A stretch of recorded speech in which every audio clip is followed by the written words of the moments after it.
Ooh, happy Thursday. It's our practice session. We're going to start off with our C scale.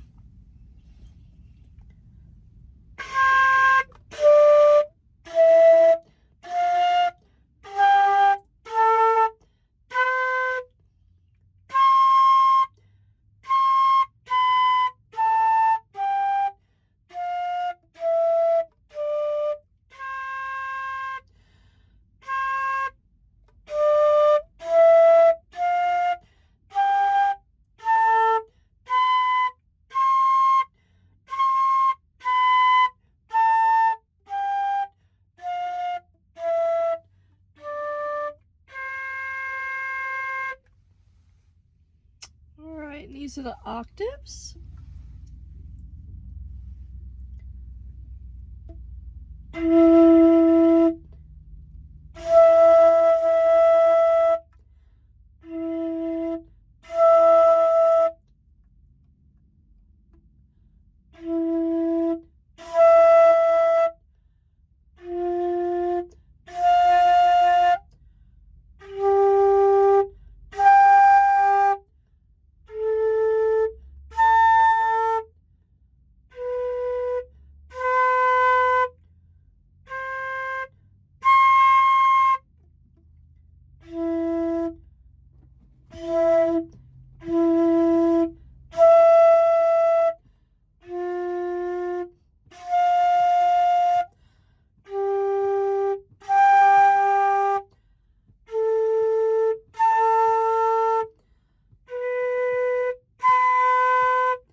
I'll let you know, in case you hadn't realized, that the notes within each measure use the exact same fingering.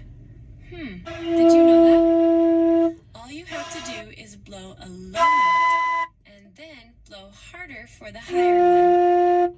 You don't even have to move your fingers. It's going to be pretty easy. Well, with the exception of maybe the lower E on the first try. Sometimes that one is still a little bit hard to get out at this stage, but you should be getting really good at it. We've had plenty of practice, and if this is very difficult for you, then you're probably moving through the modules too fast. Go back and review often, and make sure you work on the skills I present on your own before moving to a new module. And now, this is a great time to see how you're doing with your tone on all of these octaves and all of these notes. I've also provided a printable PDF for you of these notes an octave apart, so you can keep a record of it in your notebook. You'll be able to work on this every day this week without needing to go to your computer. Pause the video now to practice while looking at the screen, and I'll see you. Alright, so let's practice this some.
Why is this not playing?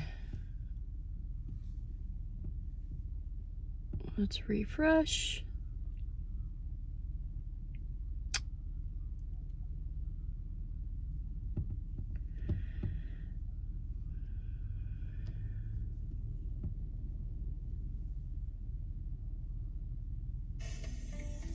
Well, hey, I've had a lot of people emailing me the past few months, and one of the common questions I've been asked was, how do you hold on to the flute when you are just learning how to move from a C to a second octave D? Now, I know that is the first really big trick that new flute players have to learn. So, don't worry, I've got you covered. I'm going to do another demonstration here. I'm going to just show you the little itty bitties that make the biggest difference and will get you through this stage and help you become very proficient, especially moving from C to D. So I'm going to turn to the side here so that you can definitely see what's going on. And I'm just going to remind you that we're going to use 4 different balance points when you play your flute. Now, when you get really advanced, I changed that to 3 different balance points. But for now, at this stage, 4 is perfect for you. So the very, very first one is the trick. This is the one we have to talk about. Your left hand. Now, I want you to look at your flute and notice that you have your 2 keys right here, your first 2 keys, and there's a space in between. Your first finger is going to be on the second key, and that's the only one it gets to push for the note C, correct? So what we're going to do, if you're an adult especially, and even younger kids have to do the same thing, but what you're going to do is make sure that your flute is resting on your hand between those 2 keys. But the bigger your hands are, the longer your fingers are, the more you will be towards this very first key. So when I play the flute, I have my flute resting on my hand right here, and I'll show you a little bit more about that. Right underneath the first key, even though that's not the one I'm going to push. I'm actually going to push this one, right? So just remember, that's your first trick. Your finger is going to actually curve from the side over to that key. Now let me give you a different view so you can see exactly where on your hand you're going to be putting your flute, because you'll notice you have a top knuckle here, then you have your main big knuckle, and then you have your, I guess where your finger starts, knuckle. And at the base of that is the palm bone. So this palm bone runs all the way over here. Your flute is going to sit right on that palm bone. I hope you can see that. When I push something on there, it causes this finger to crook back a little bit.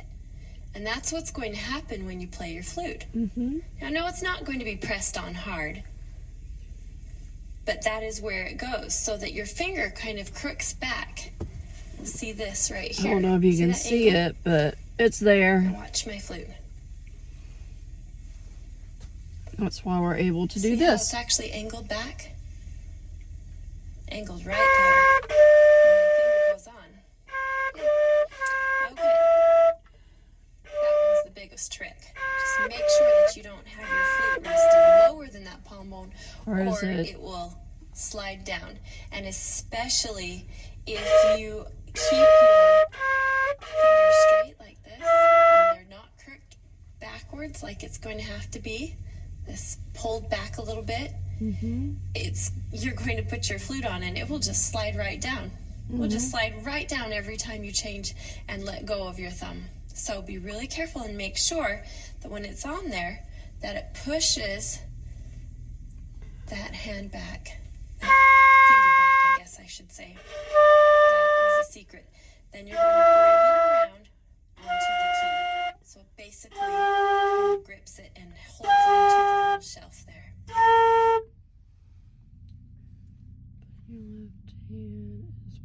All right, your next balance point is going to be your right hand pinky down at the very end. Now, it's really hard for flute players to learn how to play with a curved with a nice relaxed curved finger. Many flute players just play with a stick straight finger.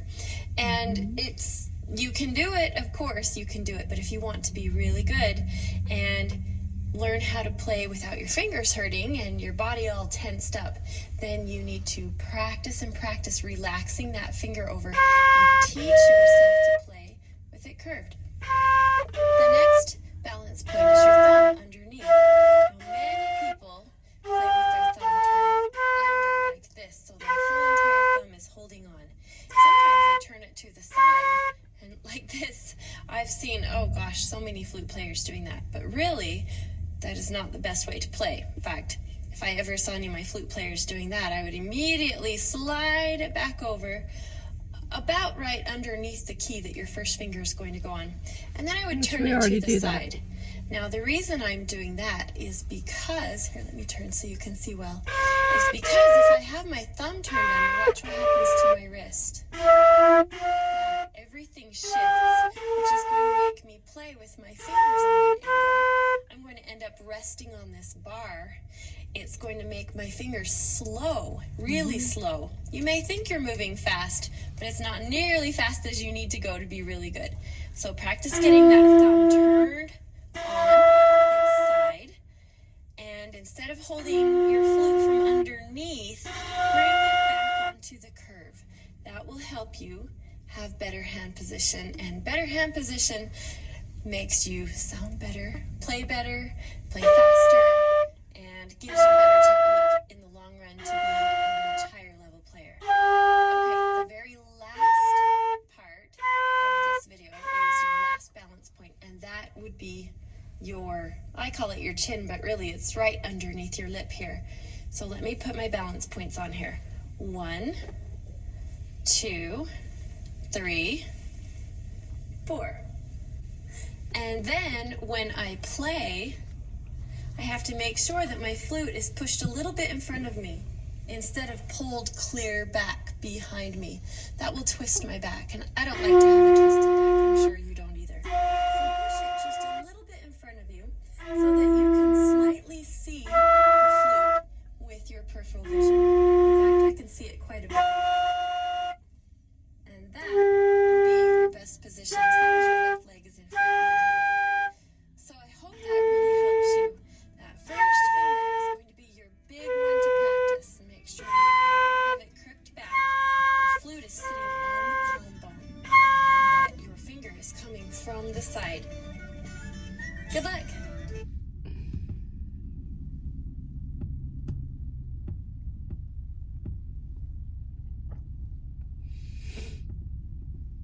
So this one that we done the slurs, yep.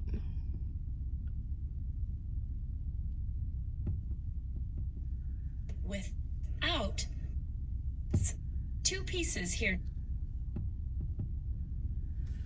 Alright, so we've got this one here.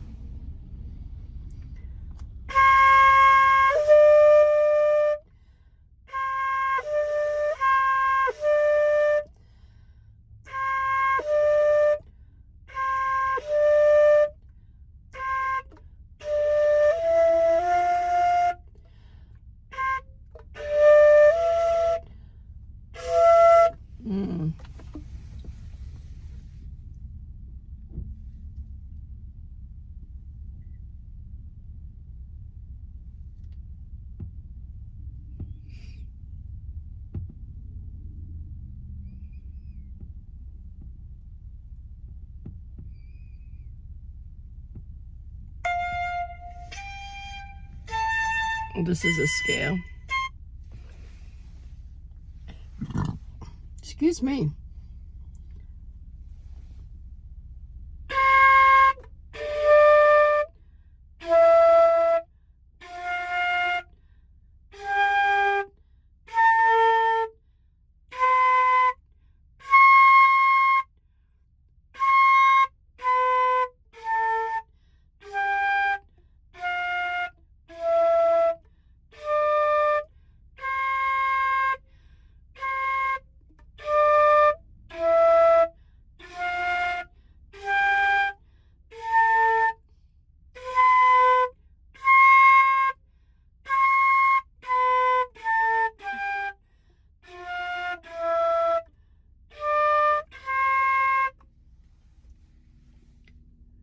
feel good about the scales.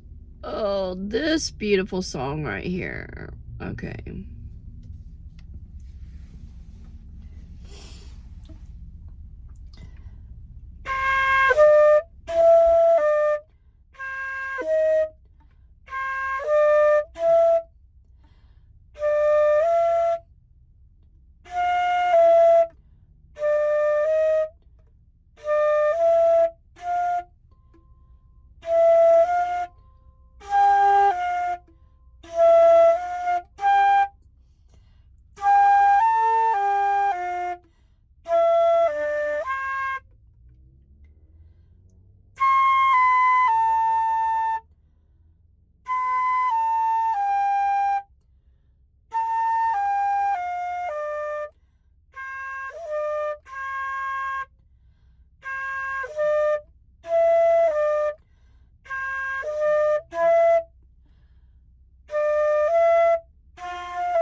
I feel pretty good about that one.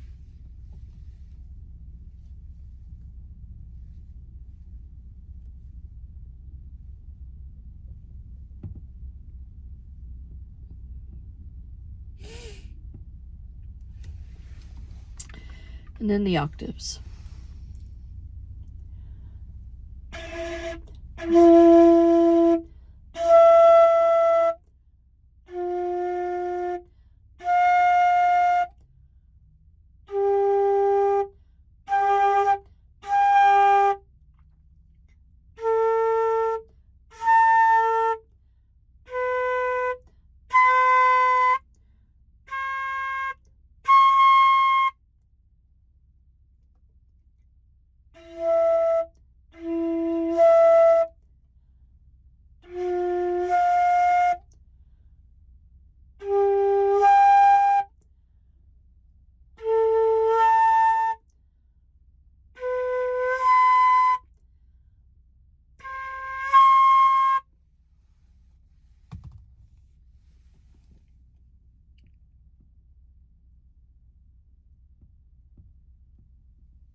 Is it on? Just volume up.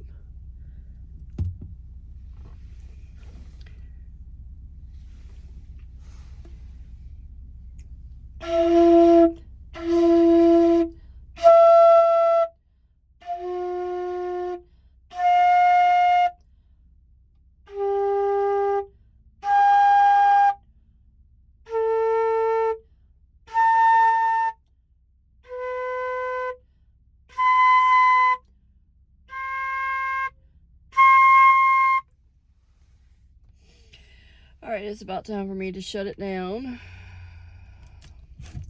So that was a good practice today, I feel. We'll see you tomorrow.